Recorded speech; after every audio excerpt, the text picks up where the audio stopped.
তুবা সমাজ কল্যাণ সোসাইটি সদস্যবৃন্দরা জাঁকজমকপূর্ণ আয়োজনে তুবা সমাজ কল্যাণ সোসাইটির 11তম প্রতিষ্ঠা বার্ষিকী উদযাপন। বিস্তারিত থাকছে শ্রাবণ আহমেদের প্রতিবেদনে। অসহায় মানুষের সেবায় 11 বছরের পথচলা উদযাপন করতে তুবা সমাজ কল্যাণ সোসাইটির 1 ডিসেম্বর সন্ধ্যায় প্রধান কার্যালয়ে আলোচনা সভা ও কেক কাটা অনুষ্ঠানের আয়োজন করে।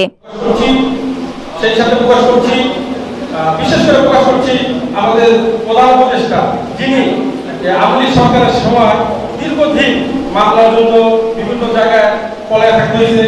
সেখান থেকেও আমাদের সংগঠনের যখন এই প্রোগ্রামে আসছে আমরা ফোন দিচ্ছি, সাথে সাথে আমাদের বছর প্রোগ্রাম চালিয়ে যাও, কোনো টেনশন নাই, আল্লাহ ভরসা, তোমরা চালাও। অনুষ্ঠানে সভাপতিত্ব করেন সংগঠনের প্রতিষ্ঠাতা ও চেয়ারম্যান মোহাম্মদ ওয়াহিদুজ্জামান ওয়াহিদ।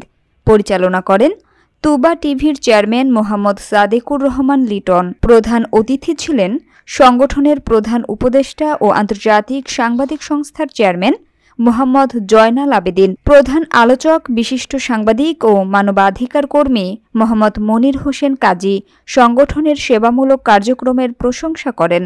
বিশেষ অতিথি হিসেবে উপস্থিত ছিলেন বাংলাদেশ ফার্টিলাইজার অ্যাসোসিয়েশনের চেয়ারম্যান মোহাম্মদ অলিউর রহমান, সমাজসেবক মোহাম্মদ শাহাবুদ্দিন, বাংলাদেশ রেলওয়ে কর্মকর্তা মোহাম্মদ ফারুক রেজা ও মোহাম্মদ জসিমউদ্দিন সহ অন্যান্য উপদেষ্টা ও সাংবাদিক নেতৃবৃন্দ। বক্তারা বলেন, গত 1 দশকে সংগঠনটি শিক্ষা, চিকিৎসা ও পুনর্বাসন সহ বিভিন্ন মানবিক কার্যক্রমের মাধ্যমে অসহায় মানুষের পাশে থেকেছে। সমাপনী বক্তব্যে চেয়ারম্যান ওয়াহিদুজ্জামান ওয়াহিদ ভবিষ্যৎ পরিকল্পনা তুলে ধরে সকলকে ধন্যবাদ জানান।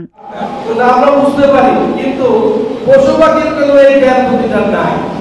আল্লাহ যেটা আমাদেরকে এই সমস্ত দান করছে, তো আমাদের উচিত আল্লাহ আমাদের যেহেতু দিছে